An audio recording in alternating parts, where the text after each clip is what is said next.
Saludos amigos y amigas de Puerto Rico y del mundo. Bienvenidos a su programa de Agujas que Tejen Salud. En este programa analizamos todas las investigaciones que se hacen en prestigiosas universidades, en hospitales, en centros de investigación y otras noticias del mundo de actualidad que se comentan algunas veces por algunos medios, otras veces los medios las esconden, pero hasta donde nosotros tengamos la información, pues también la vamos a comentar. Aquí vamos a tejer salud, pero vamos a tejer también la verdad, porque esa es la función de esta estación y de este programa, es comunicarles a ustedes realmente la verdad.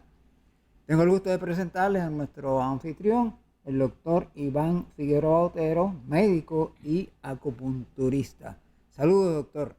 Saludos, estimado profesor. Como siempre, muy agradecido de compartir con usted y con su experiencia en las vías de comunicación. Nuestro compañero aquí es profesor en la Facultad de Derecho de Universidad de Puerto Rico de Comunicaciones, sí, y nos está aportando voluntariamente su servicio y lo agradecemos mucho.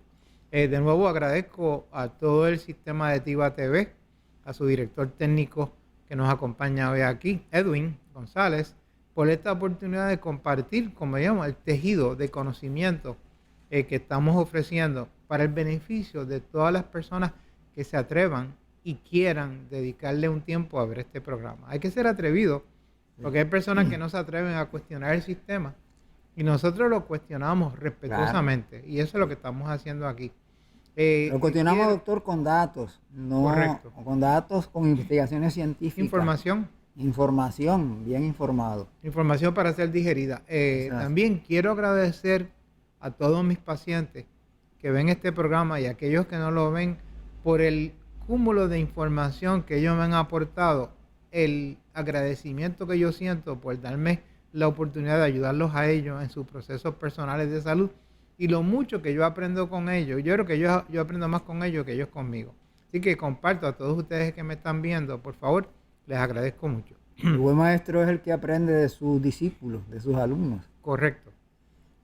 Por ahora Tenemos algunos temas, doctor, interesantísimos hoy. Seguro, tenemos muchos temas. Muchos temas. Vamos a hablar un poquito de algunos temas sobre el COVID, todos los otros sobre hogar y salud, problemas cardiovasculares. Y en cada uno de estos temas hay muchos subtemas interesantísimos que iremos discutiendo poco a poco. Vamos a comenzar, de hecho, con acupuntura, porque es parte de la razón de ser de este programa. Y aquí vamos a discutir, el doctor va a presentarles, pues que hablemos un poquito del espejo mágico, si está por ahí. Bueno, pues, como siempre, empezamos con el espejo mágico, que es bien sencillo, pero es un margen que lleva el mensaje de tolerancia religiosa. Dice el espejo mágico: todos los caminos llevan al cielo, pero no a la misma vez. Tenemos que entender que todos los procesos de cómo el hombre se acerca a Dios son bien personales, individuales, y tienen su necesidad. Pero tenemos que tener paciencia con aquellos que estamos compartiendo el sendero, para que no traten de seguir el ritmo de nosotros, ni nosotros tratar de seguir el ritmo de ellos. Cada uno sigue a su pasito. A su paso, pues, ¿no? Pues entonces, vamos a empezar, señor director. Como estamos dedicando a la introducción al tema de la acupuntura médica tradicional china y cómo nosotros hacemos el diagnóstico cuando los pacientes van a la oficina, estamos haciendo un compendio bastante sencillo de cómo se hace el diagnóstico. Empezamos con la primera.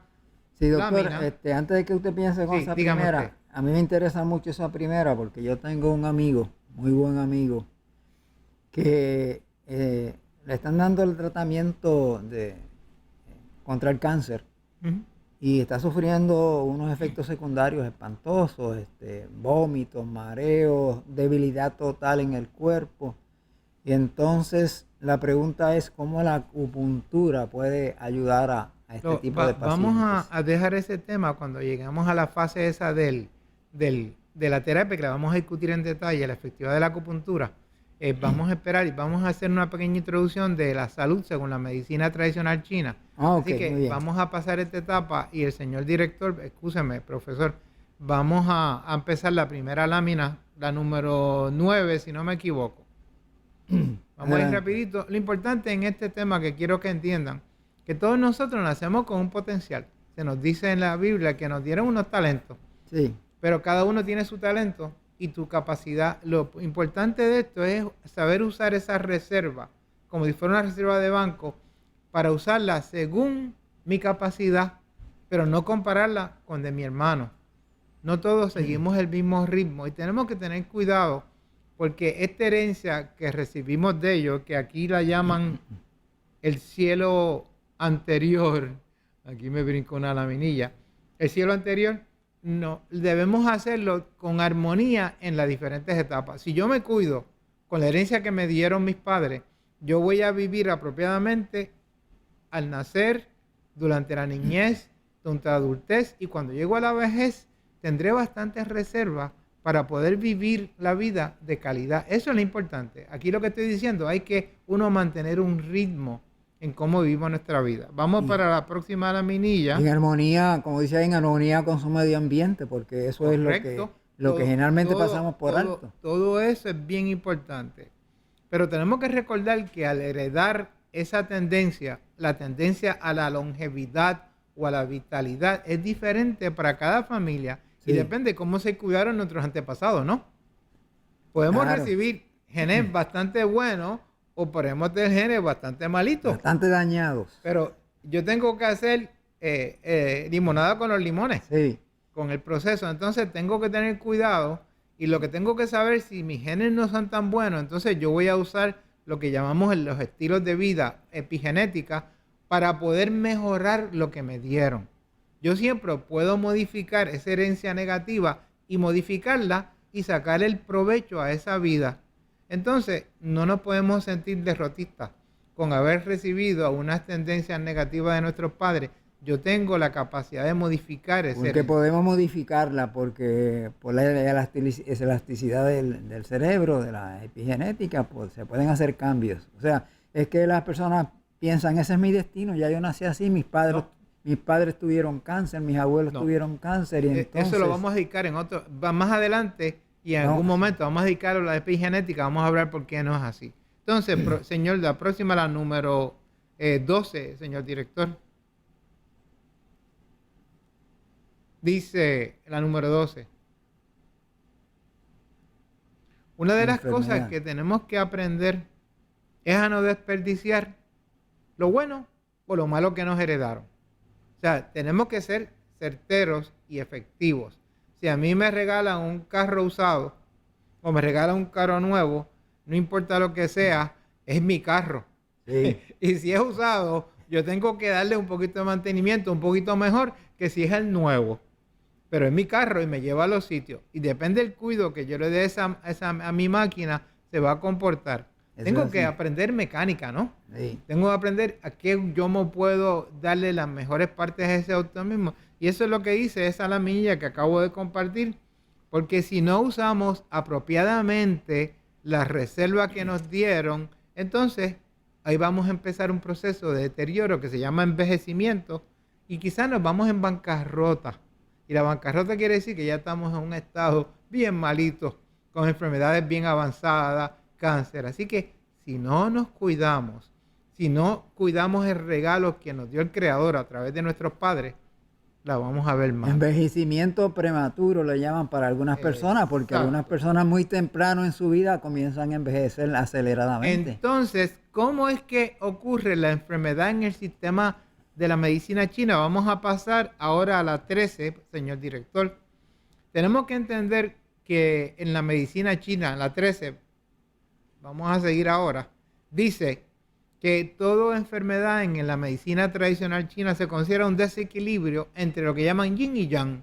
Pero yin y yang suena muy foráneo para nosotros. Sí. Entonces yo lo traduzco a la Biblia. Yin es el hijo del hombre y yang es el hijo de Dios. Y sabemos que uno de los grandes problemas de nosotros convivir es cómo vivir en equilibrio entre nuestra parte espiritual y la parte material. Y ese es el problema. Y lo mismo pasa en la medicina china. Este balance en la medicina china depende de la circulación de la energía que permea el universo del organismo, que en este caso los chinos lo describieron, que corría en canales o en meridianos. Sí. Y estos meridianos van a todas las partes del organismo y el médico chino puede encontrar cómo está el desequilibrio en cada una de sus partes. Entonces, uno de los desequilibrios más importantes que usted acaba de mencionar es el desequilibrio entre la relación del cuerpo, del ser humano y su medio ambiente. Sí. Vamos a pasar a la próxima, que aquí describimos por fin las 4 causas típicas de la enfermedad en la medicina china. Número 1, la tendencia hereditaria o epigenética, que en este caso, según la Biblia, son los pecados que heredamos de nuestros antepasados. Los pecados de los padres llegan hasta la tercera y cuarta generación. Esa es mi interpretación, ¿verdad? En la Biblia no habla de epigenética. La número 2 son los efectos climáticos, que es interesante. El clima, la humedad, calor, viento, frío y el calor en la medicina china se llamaban patógenos de afuera. Estos son los que llamamos los virus, profesor. Estas son las epidemias, estas son las enfermedades infecciosas que hemos ocurrido a través de los años, la cólera, todas estas cosas que han ocurrido, son los efectos climáticos. Y entonces ellos lo describen como que vienen de afuera. Y tercero, una de las más importantes, las emociones. Los chinos fueron la primera rama de la medicina que afirmó que las emociones causaban enfermedad física y orgánica. Y ellos lo relacionaron perfectamente, lo vamos a discutir más adelante, y la dividieron las emociones en ira, melancolía, tristeza, alegría, miedo y la preocupación. Y esas entonces van a ser lo que llamamos hoy en día las causas interiores de nuestra enfermedad, las endógenas. Y finalmente la última causa de enfermedad se llama los estilos de vida, que ahí incluye la nutrición, sí, la actividad física, la actividad sexual, y que son las influencias epigenéticas. Fíjense las 4 causas, lo bien que están discutidas, y son en esos desequilibrios que nos vamos a enfermar. Vamos a pasar a la próxima laminilla, y es importante que debemos entender que al igual que nosotros en el concepto religioso espiritual, no separamos la mente del cuerpo de la parte del Hijo de Dios, de la parte del Hijo del Hombre, y las emociones vienen siendo lo más que altera este equilibrio. Para entender esto, miremos nuestro ser como los 3 componentes básicos de la Trinidad humana, que es Dios Padre, Espíritu, mente y cuerpo. Esos son los 3 componentes, el Hijo del Hombre, el Hijo de Dios, y entonces la mente es la conciencia que une las 2. Pero ¿qué decide que un hombre viva en felicidad y bienestar sin pecar? O que viva en pecado. Depende cómo la mente es guiada. Si la mente guía, el cuerpo guía la mente, como que no existe el espíritu, no hay otra cosa, el hombre vive en un estado de infelicidad y egoísmo. Porque vive en el proceso de que nadie aquí estamos interconectados. Así que cuando la mente se deja llevar por el cuerpo físico y el materialismo, el concepto del César de la Biblia, el hombre no puede ser feliz. Ahora, cuando la mente deja que el espíritu guíe al cuerpo en la visión humana según la ley de Dios y la ley del amor, el hombre vive en plena felicidad, porque entonces vive con los pies en la tierra, pero los ojos en el cielo. Lo que pasa es que no es tan fácil, porque el 95% de los pensamientos son pensamientos, primero, del pasado y pensamientos negativos. Solamente el 5% es el que en este momento se está usando para esa guía. Pero porque no se están dejando guiar la mente por el espíritu, profe. No, claro. Pues eso es lo que estoy diciendo. Usted sí, me está afirmando. Sí. Usted está diciendo que la mayoría de la gente están viviendo enajenados, son unos zombies. Sí, claro, repitiendo todo el mismo año y el mismo día todo el tiempo. Viviendo de día en día la vida. Sí. Y repitiendo. La vida loca de Ricky Martin, de la canción. ¿Recuerda? Sí. La vida loca, pues esa mismita. Ahora, vamos a pasar de las emociones. La próxima laminilla, que es la 16, habla un poquito más de las emociones directamente. Y es interesante que dice la medicina tradicional china que cada emoción se aloja o se asocia con un órgano o una víscera. Okay. Y que estos órganos manifiestan cuadros clínicos específicos relacionados con esa emoción cuando aparece. Es bien interesante porque eso yo lo hago en mi oficina para diagnosticar. Entonces nos dice que las emociones alteran la dinámica balanceada del yin y el yang en cada órgano. Entonces, si alteran la dinámica del yin al yang, no va a funcionar equilibradamente el órgano y aparece la enfermedad como mecanismo de las emociones. Esto entonces crea cuadros o excesos de demasiada actividad o de deficiencia en la actividad con unos síntomas que la medicina va desglosando China y me explica. Cuando yo aprendo a reconocer los síntomas por el historial, ya yo sé de dónde cogea emocionalmente esa persona. Okay. Una persona yo la veo en la oficina y está que parece que tiene pulgas encima y se pasa rascando y brinca para arriba y se pasa mirando y no tiene foco mental, no me mira a los ojos, tiene un desbalance de energía del corazón. Okay. Ya yo sé eso. Entonces por ahí voy a buscar mi historial, voy a profundizar en esos síntomas para buscar cómo ese órgano se manifiesta. Tiene insomnio nocturno, tiene hiperactividad mental, tiene episodios de tristeza y alegría como ocurre en la bipolaridad. Entonces tenemos ese fenómeno. Esto finalmente va a corresponder a una enfermedad cuando hagamos el diagnóstico según la emoción. Ok, vamos a una pausa, una breve pausa, doctor. Muy y bien, profesor. regresamos en unos minutos.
regresamos al programa Agujas que Tejen Salud. Vamos a continuar con brevemente con la discusión.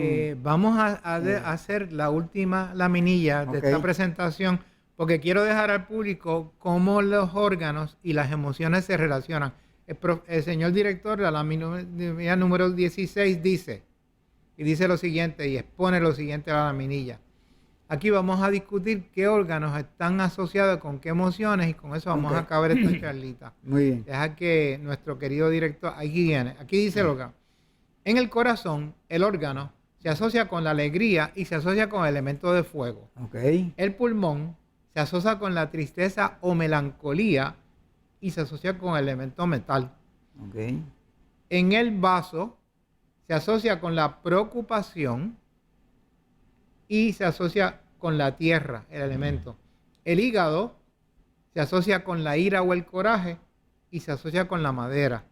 Y riñón finalmente se asocia con el miedo o el temor o la timidez con el agua. Con estos síntomas y el historial que yo le hago al paciente y la personalidad con que presenta, ya yo puedo saber dónde está el desequilibrio. Y de eso vamos a seguir hablando en otra ocasión, hablando de cómo la medicina moderna, usted me preguntó, explica la conexión entre las emociones y los órganos. Muy bien. Sí, la preocupación de por qué después de miles de años de un conocimiento tan específico como la acupuntura, pues la medicina moderna prácticamente eliminó, lo sacó de las prácticas, ¿verdad?, curativas que ellos tienen. Continuamos ahora, doctora. Yo le había hablado un poquito sobre el problema de mi amigo que recibe tratamiento contra el cáncer. Por una razón u otra, el bosquejo suyo tengo que ir a buscarlo de nuevo. Sí. Lo voy a buscar porque no me aparece, ya lo tengo grabado. Okay. Y por una sencilla razón, razones técnicas. No me abre la nota. Bueno, yo voy a buscarlo entonces en el mensaje que usted me mandó, profesor. Voy a buscar su mensaje. Lo busco aquí rapidito. Y entonces lo voy a encontrar. Estamos discutiendo, estimados televidentes, temas de actualidad, lo que está sucediendo con muchísimas personas.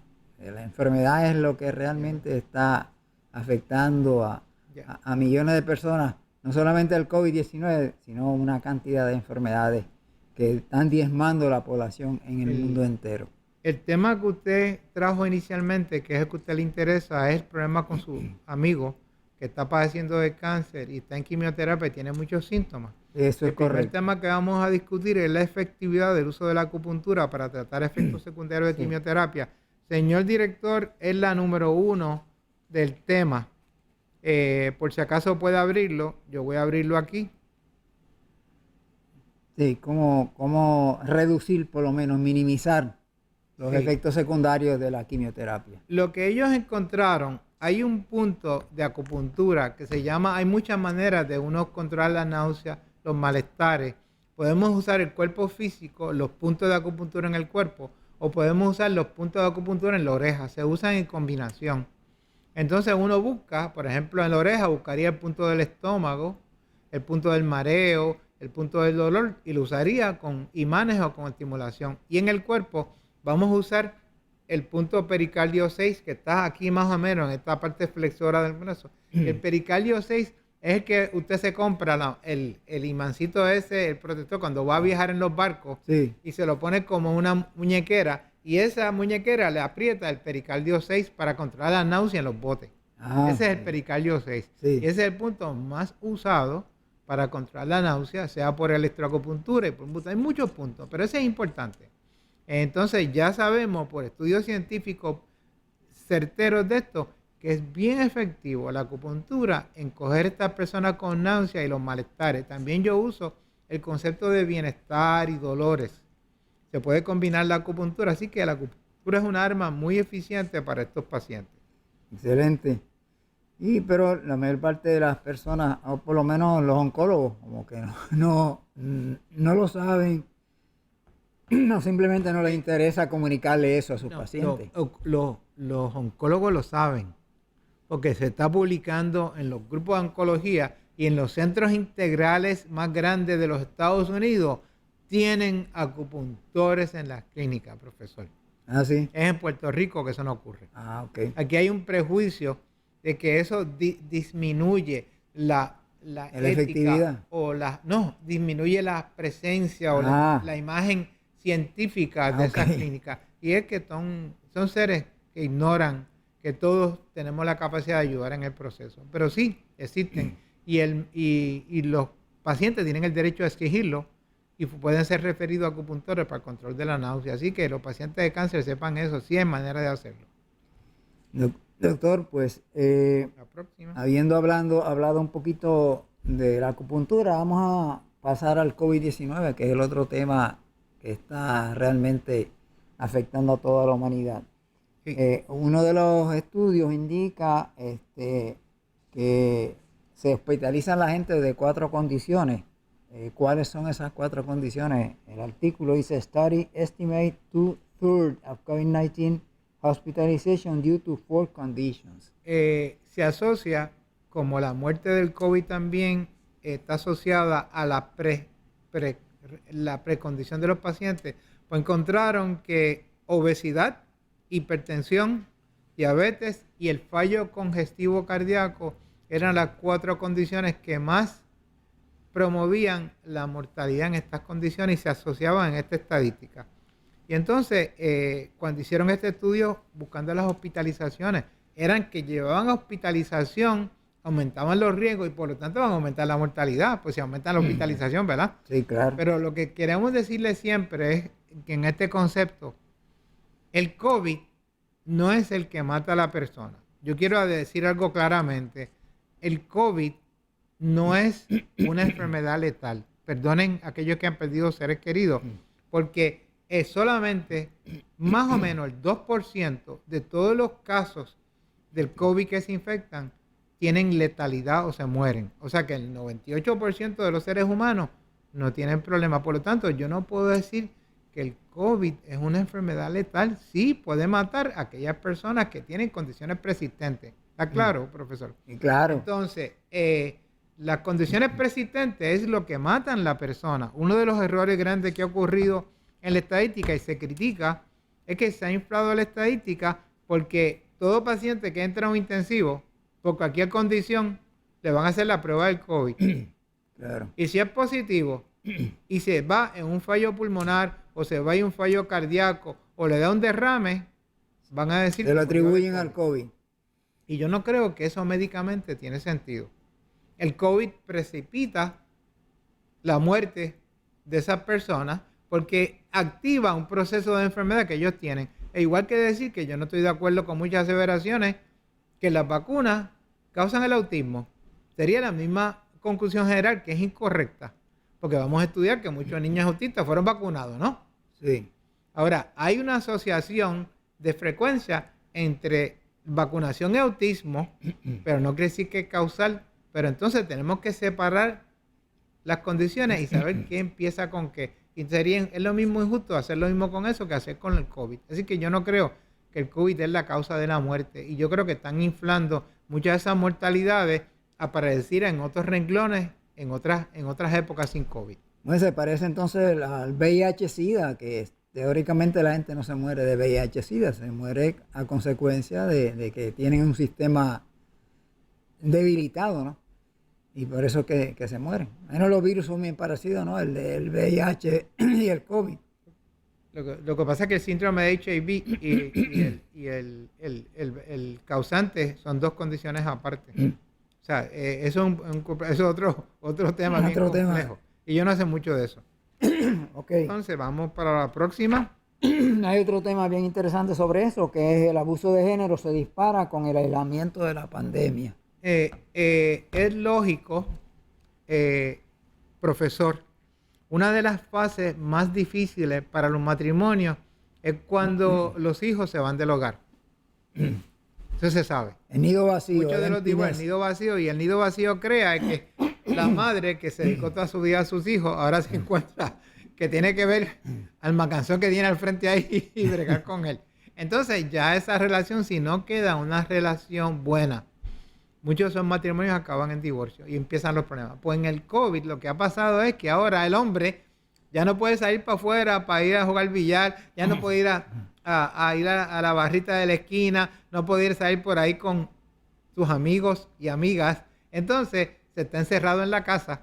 Entonces va a encontrarse con los problemas que su pobre mujer ve todos los días, con los hijos para arriba brincando, tirando las cosas en el proceso. Entonces ahí viene una crisis nueva. Entonces está molesto con el COVID, está molesto con el aislamiento. ¿Y quién paga las consecuencias? La pobre señora. La mujer. Pues fíjense lo que está pasando. Pues ha amplificado el proceso natural, ha aumentado el abuso de género. Y eso es lógico, profesor. Y eso es lo que dice este artículo. Y quiero dejarlo saber a la gente. Sí, hace así. A través de la epidemia del COVID, y ese es otro artículo, que se han disminuido las operaciones, la cirugía Ese es bien cardíaca. interesante. Si el señor director, ese es un artículo largo, si el señor director pues cae en el C, Sí, sharp drop in heart Sharp Drop, surgeries. es interesante que lo que encuentran es que ha disminuido todos los procesos quirúrgicos usuales que había antes. Se operan menos gente, pero entonces se nota que lo que se operan están más graves, son los que tienen que operarse. Entonces lo que ha pasado, que ha preocupado a la profesión médica es que la mortalidad de sus procedimientos ha aumentado. Recuerda que antes decía, no, pero ahora operar del corazón se recupera todo el mundo y hacemos esto y lo otro. No, ya pasó esa historia porque ahora estamos operando a los que verdaderamente están enfermos. Entonces la mortalidad ha subido. Pero ellos entonces, lo que no están admitiendo, que estaban operando mucha gente, que quizás no era tan importante la operación, tan crucial. Entonces, como no era tan crucial, había una relativa indicación de operación porque había algo que arreglar. Entonces eso ha disminuido porque la gente no van a los hospitales a menos que estén graves. Eso es así. Entonces, la realidad es que la aparente seguridad de esas operaciones quirúrgicas del corazón no son tan seguras.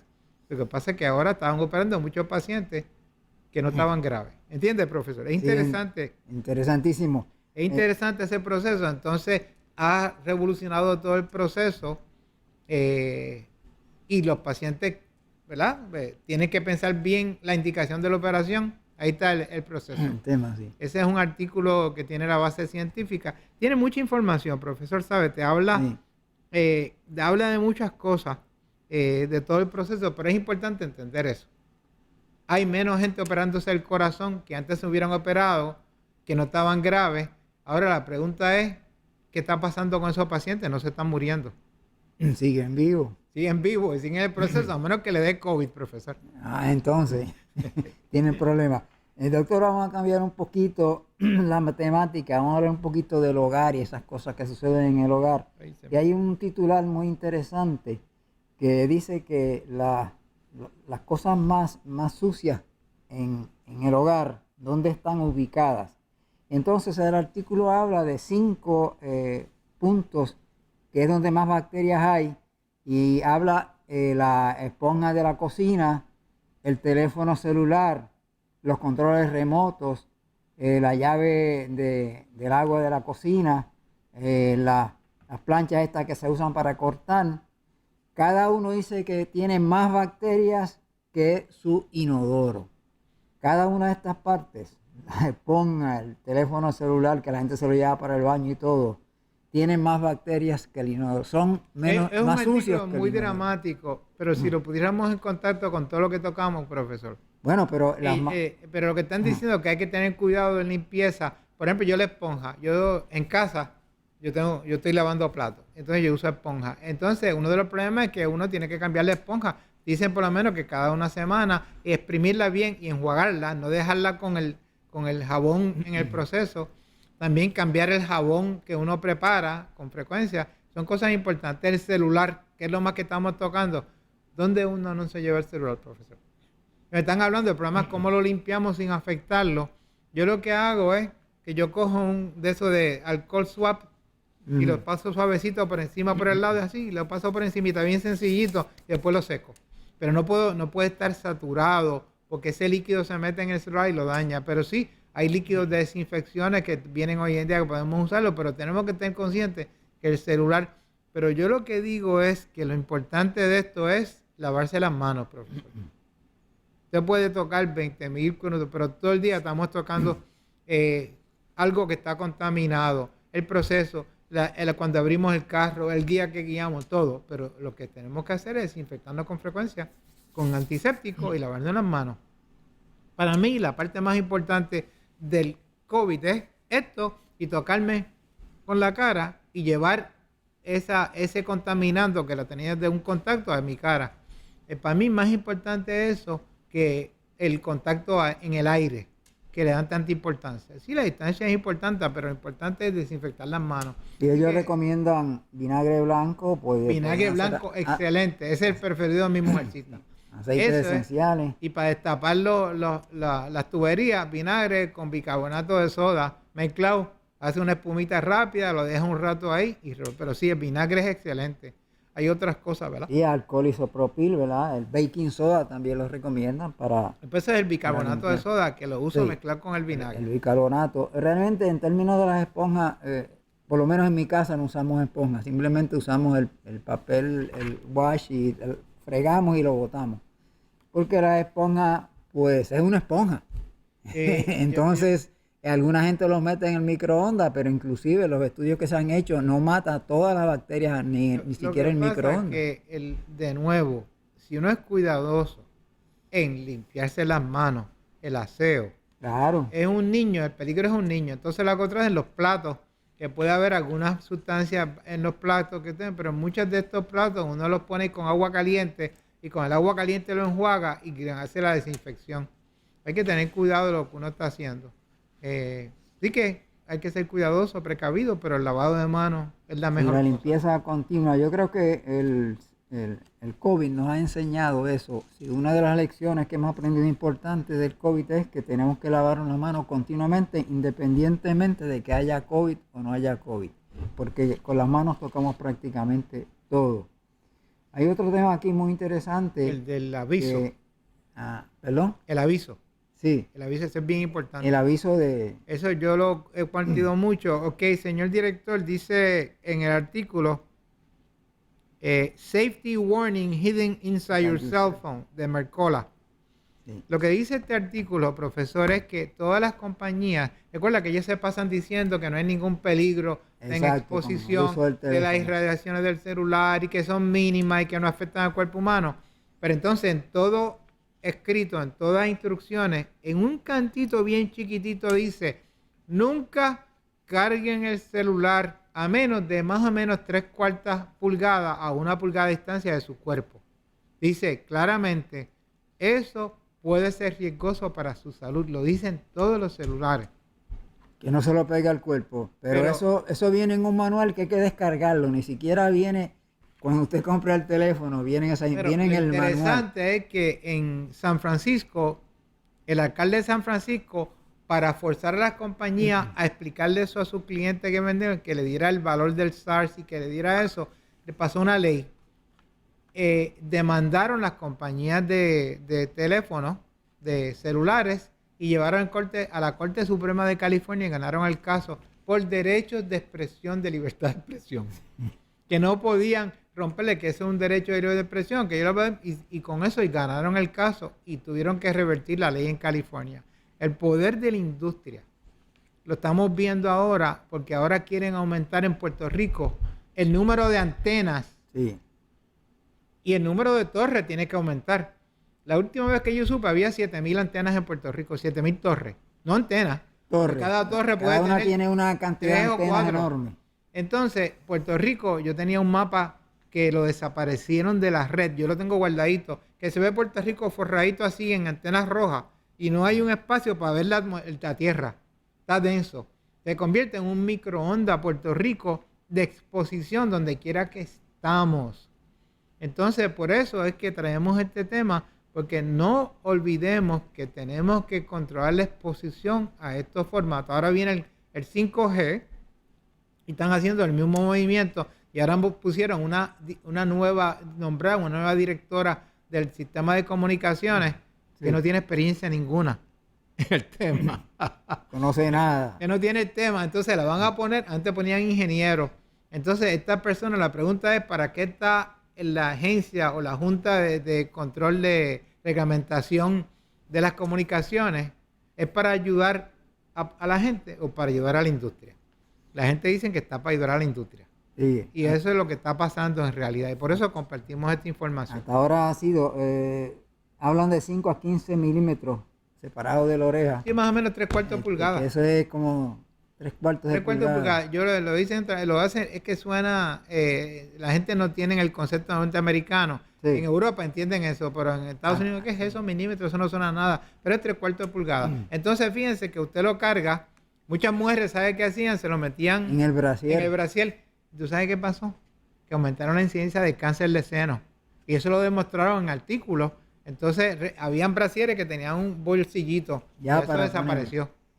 Entonces, otros que lo llevan en cuerpo físico deben tener por lo menos una baqueta. Y esa baqueta, si tiene metal o tiene algún componente denso, por lo menos lo protege. Yo por eso tengo una baqueta siempre encima.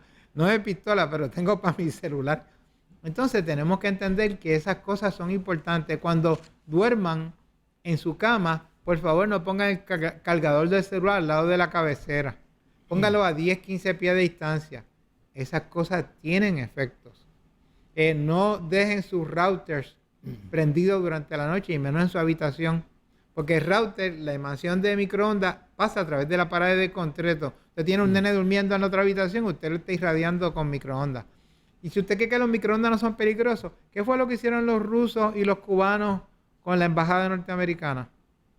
Lo invadieron con microondas y crearon un síndrome que ya está reportado de dolor de cabeza y aturdimiento mental con microondas.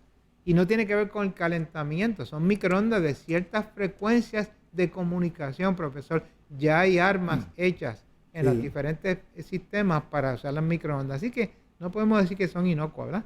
Los rusos lo saben porque ellos fueron los primeros que usaron las microondas en la guerra, ¿no? Y saben el efecto de las microondas. Y los estudios, un estudio que discutimos aquí, que madres embarazadas que se ponen a los celulares durante su embarazo, aumenta la incidencia de casos de autismo y de problemas de déficit de atención en los niños. Profesor, eso es ciencia publicada. Sí, eso es serio. Entonces hay efecto.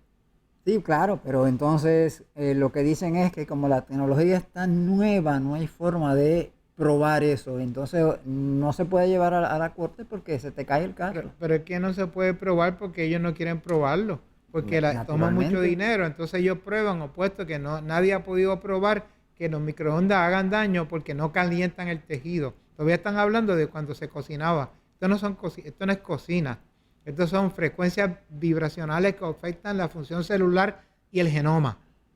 Y el genoma es bien sensible a cualquier cambio de irradiación. Hay otro tema bien interesante. Se puede hablar muchísimo de eso, ¿verdad? Pero hay otro tema bien interesante sobre esta vez la exposición a la luz durante de noche. Mucha gente duerme en unos cuartos muy iluminados porque o tienen un poste al frente o alguna de esas situaciones. Y entonces se está diciendo que afecta a la tiroides y que muchas más enfermedades tiroidales vienen como consecuencia. Afecta a la tiroides, no solamente a la tiroides, afecta también a la pituitaria, que es la que genera la melatonina. Y la melatonina es la hormona que tiene que ver con el ciclo del dormir. Es la que va subiendo a la hora de dormir para nosotros estar en nuestro sueño profundo. Ritmo circadiano. Ritmo circadiano. Cuando la luz le irradia a los ojos, cuando dejamos un programa de televisión prendido, cuando tenemos las luces prendidas, nos acostamos con algo o mirando el celular, lo peor que yo puedo hacer es ponerme a trabajar con el celular antes de dormir. Okay. Porque estoy activando con la luz del celular, que es bien blanca, ya yo estoy inactivando la melatonina. Entonces lo que yo estoy haciendo es inhibiendo mi ciclo normal de sueño. Por eso el insomnio se asocia con eso y con estudios que han demostrado que si dejamos el celular cerca de la cabeza, también crea insomnio. Hay otros estudios que demuestran que afecta la función metabólica del azúcar, profesor. Sí. O sea, yo también recuerdo que yo revisé todo este tema. Ajá. Entonces, es real los efectos. Es que para dormir bien, hay gente que se ponen antifaces. ¿Ah? Antifaces sellados sin ojo. Sí, sí. Para dormir, por eso mismito, entonces hay que cerrarla. Yo tengo mi casa con unas blinds esos totalmente oscuros que no dejan entrar la luz y mi cuarto está bastante oscuro. No dejo nada prendido que me despierte, así que en eso, hay gente que duerme con la luz prendida, profesor, Sí, por el sí. miedo. Entonces los nenes chiquitos que los ponen para las pesadillas, les ponen la luz prendida, eso lo empeora. Es más Sí, insomnio, porque no duermen, duermen menos. seguro. Pues esas son las Y cositas. entonces hay gente que tiene un poste frente al cuarto de dormir y entonces ahí Y, tienen que usar el antifaz porque y, van a tener y es luz toda la interesante noche. que las microondas de los celulares aumentan la incidencia de tumores malignos y benignos de la tiroides. Así que también hay otra asociación en conjunta con la tiroides. Todo está unido en ese proceso. Sí. Sí, el artículo habla de otras consecuencias, aparte de la tiroides, de, de la luz mientras usted está durmiendo. Regresamos un poquito ahora a hablar sobre los problemas cardiovasculares. Habíamos mencionado algo, pero aquí hay unos temas muy interesantes. Bueno, Como primero ajá, tenemos una realidad, es que la polución, hay dos tipos de poluciones. Está la polución alrededor de mi sistema, como vivo. Hay áreas más poludas, por ejemplo la India, hay unos países que tienen una polución severa, China tiene un problema de polución severo porque no hay reglamentación. En Estados Unidos por lo menos se reglamenta hasta cierto tiempo, pero esa polución, dice el artículo, si lo podemos abrir, que crea una micropartícula. Es bien interesante relacionar cómo ocurre esto.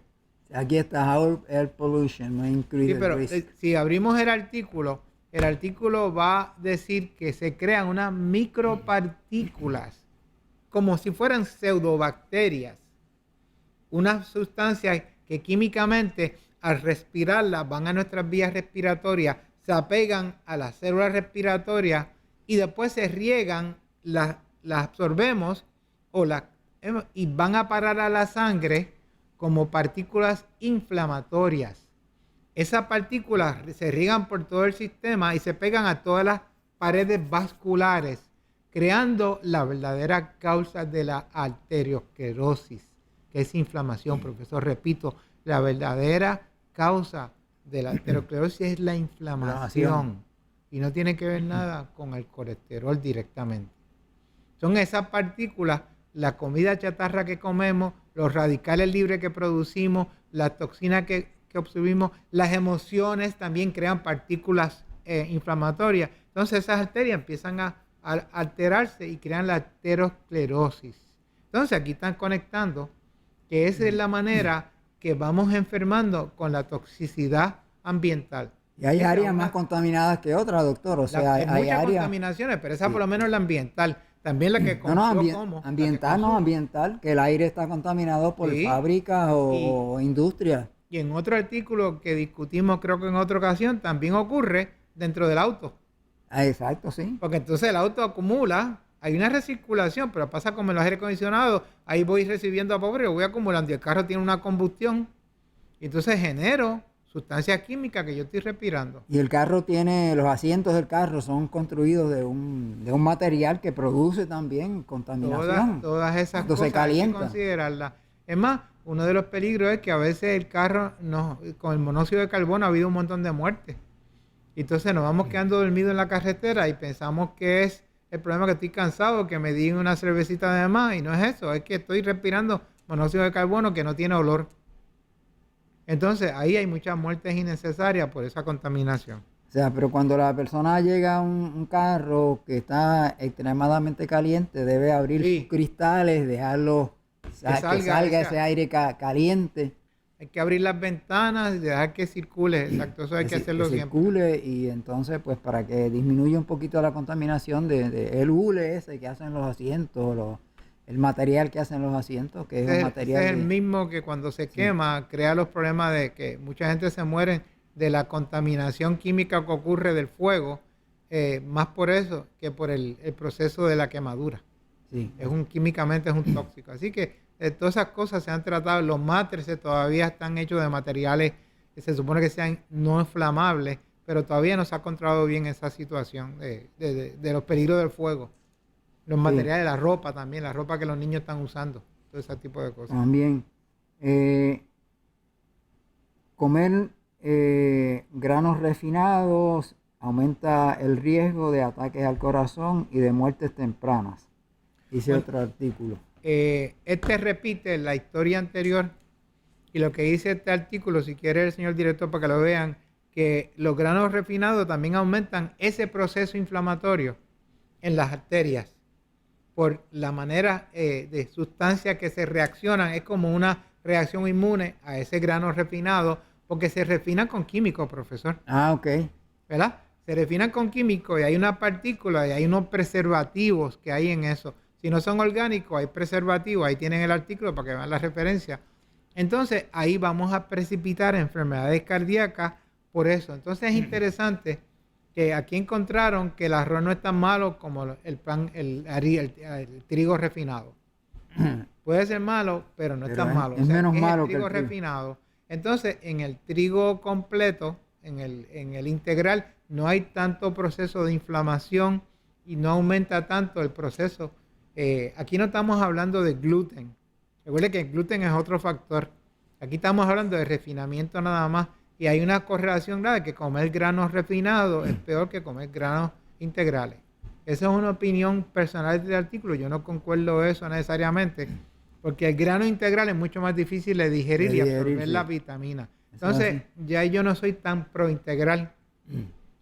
Yo prefiero harinas bajo en gluten, modificadas, con un trigo apropiado, aunque sean naturaleza blanca y no sean integrales, están en el proceso. Y aunque no es parte del artículo, doctor, pero aquí se sabe que el café lo lavan con Clorox. En un proceso donde está lavando el café. Ese es el saborcito que se queda como dulzón. Químicos. Y hay algunos cafés que lo venden que no, diciendo precisamente eso, que no está lavado con Clorox. Así que todas esas cosas, pues, tienen que afectar la salud. Me está dañando mi cafecito de por la mañana. Sí, pero eso es así. No, hay algunas marcas de esas puertorriqueñas que no usan el cloro para lavarlo. Muertes instantáneas ocurren en gente que no se ejercita.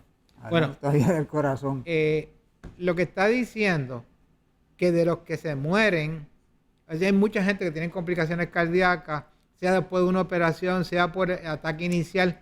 Los que se mueren y no resucitan nunca son los que nunca han hecho ejercicio. O sea, no estamos hablando que son los únicos que se mueren de ataque al corazón masivo, pero de esos que se pueden resucitar casi 100 personas que tienen alguna condición física. Pero aquellos que se pasan todo el día pasivos, haciendo nada, pasando los canales, el único ejercicio es darle al control remoto. Al dedo. Pues esos seres tienen una mortalidad de 100%. O sea, es que le da un ataque al corazón y tiene una complicación y que es un couch potato. Pues no quiero hacerle daño a la papa. Couch potato. Eso se muere en el 100%. Eso es lo que quiere decir el artículo. Así, amigos que están oyendo este canal, amigos que oyendo este canal, por lo menos levántense, dense una vueltita por la casa, vayan al patio, otra vez en el patio, pero no se queden tranquilitos leyendo, educándose sin hacer más nada. Levanten el corcho, caminen, vayan, sacan, cojan, respiran aire limpio, que no sea el de la casa que está contaminado. Y entonces eso disminuye los chances de una muerte segura en el corazón. Eso es lógico, ¿verdad? Eso es así. El último artículo que tenemos aquí, pues es cómo la epigenética nutricional es una pieza clave en el rompecabezas contra la obesidad. Este es un tema extremadamente complejo. Yo no voy a entrar, lo tengo aquí. Comenzar a discutirlo, nos quedan más que 2 minutos. Es un verdadero artículo científico que yo lo conseguí. El proceso de resumen. Lo que dice aquí, lo que pasa es que aquí tengo el resumen. Ellos hablan de la nutrigenómica. Es un nuevo término. De que nutrigenómica es que yo puedo influenciar el cambio genómico al genoma, mis genes, comiendo. Que eso es lo que dice el doctor Norman. Sí. O sea, podemos hacerle daño al genoma y eso es lo que llamamos o de hacerle bien con la epigenética. Entonces, lo que está diciendo es que ya se están viendo los estudios claros y científicos de cómo es que se afectan las histonas, el proceso de metilación, la acetilación y otras reacciones que ocurren en el gene. Se modifican y cambian cuando influenciamos lo que comemos. Este es un artículo intentado en resumen nada más, pero estudian todo esto y demuestran que comer bien estimula a esas actividades de modificación del genoma positivamente y comer mal negativamente. Entonces yo lo que digo es que las mutaciones que heredamos de nuestros padres las tenemos ahí pendientes de cómo yo me comporto. Si yo me comporto bien, las buenas predominan, yo como bien. Ahora, si yo como mal y le mando muchas toxinas, ahí vienen los malos del barrio. Eso es así. Cargan y aparecen. Sí, Son los malotes. Lo que pasa, doctor, es que hay que definir eso de comer bien y comer mal, porque alguna gente cree que comerse un steak es comer bien, ¿eh? Pero, profesor, Entonces, pero tengo que hablar como el artículo comer habla. sí, Pero comer obviamente bien. sabemos que en esta estación comer bien es el ayuno sustentado. Eso no tiene que haber duda. Y ser vegano.